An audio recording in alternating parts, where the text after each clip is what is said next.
Velocity zero हो सकती है लेकिन स्पीड नहीं। इंपॉसिबल लग रहा है? 9 मिनट्स में मैं क्लियर कर देता हूं। चलिए देखते हैं।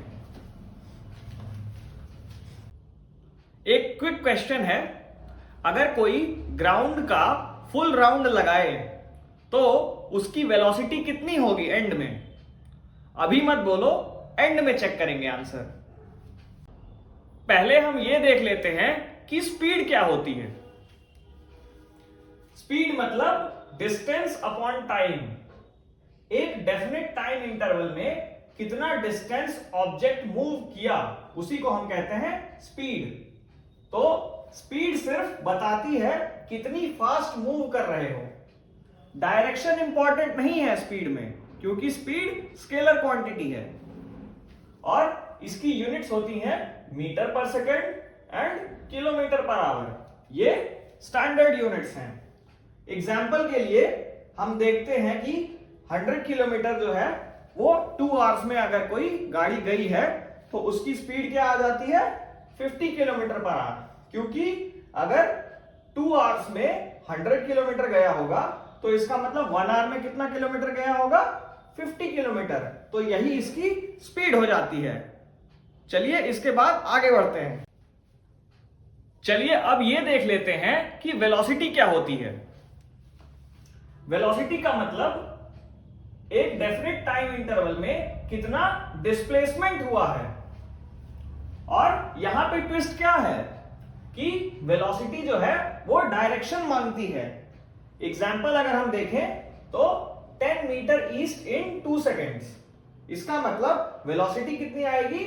5 मीटर पर सेकेंड ईस्ट। यहां पे ईस्ट इंपॉर्टेंट है क्योंकि वो डायरेक्शन भी बता रहा है। डायरेक्शन क्यों इंपॉर्टेंट है? क्योंकि वेलोसिटी एक वेक्टर क्वांटिटी है। ये जानने के बाद चलिए हम आगे बढ़ते हैं। अब फिर से वही क्वेश्चन देख लेते हैं। ग्राउंड का फुल राउंड लगा के स्टार्टिंग पॉइंट पे आ गए तो डिस्प्लेसमेंट और वेलोसिटी क्या होगी? हम जानते हैं कि डिस्टेंस होता है टोटल लेंथ ऑफ पाथ। तो टोटल लेंथ ऑफ पाथ जब हम कैलकुलेट करेंगे वो इस सर्कल का सरकमफरेंस आ जाएगा, जो कि 0 नहीं होगा। लेकिन डिस्प्लेसमेंट क्या होगा?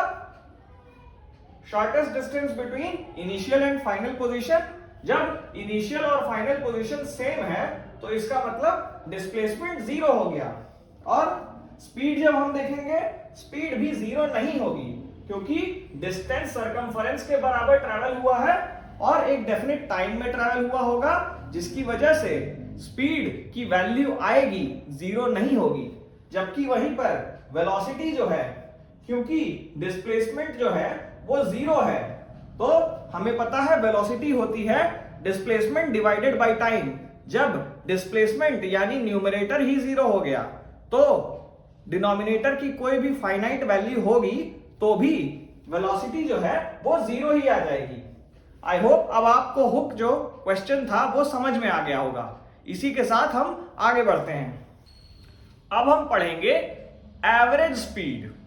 तो इसमें मोस्ट कॉमन मिस्टेक क्या होती है?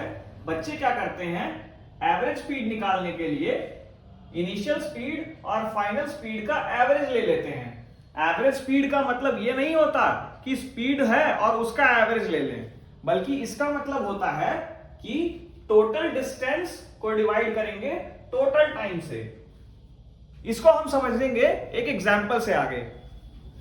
एग्जाम्पल है कि कार 60 किलोमीटर पर आवर की स्पीड से 1 आवर के लिए चली, फिर 30 किलोमीटर पर आवर की स्पीड से 1 आवर के लिए चली।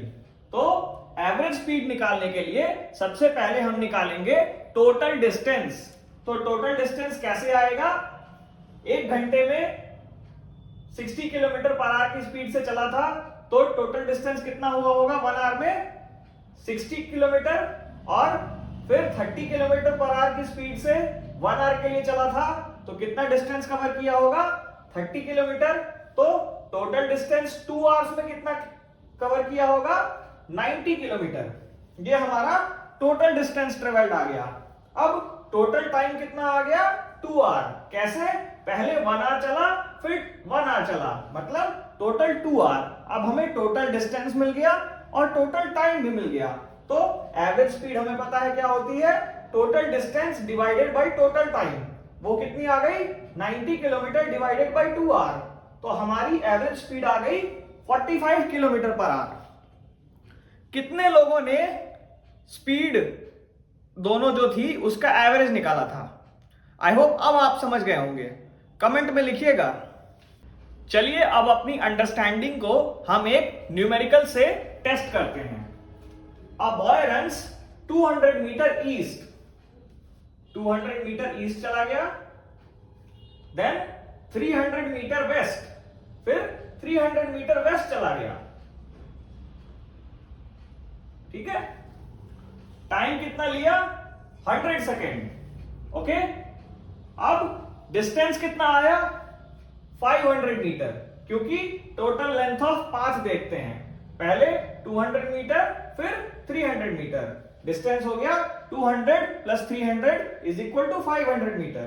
फिर डिस्प्लेसमेंट देखेंगे तो shortest distance between initial and final position क्या आएगी, ये 200 था, ये 300 था, तो 200 कैंसिल आउट हो गया।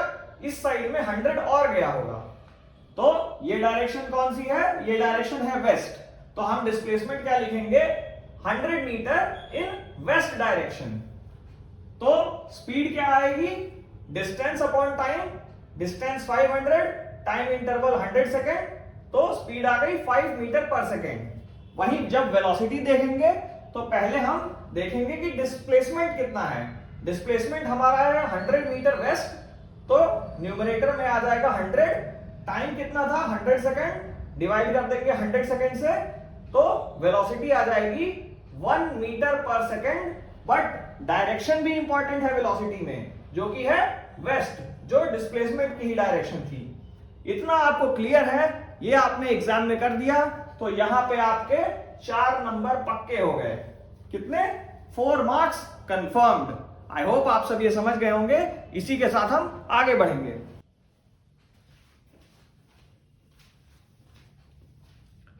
चलिए अब हम जल्दी से समरी देख लेते हैं कि आज हमने क्या क्या सीखा। हमने सीखा स्पीड एक स्केलर क्वांटिटी है, मतलब इसकी सिर्फ मैग्नीट्यूड होती है, डायरेक्शन नहीं होती।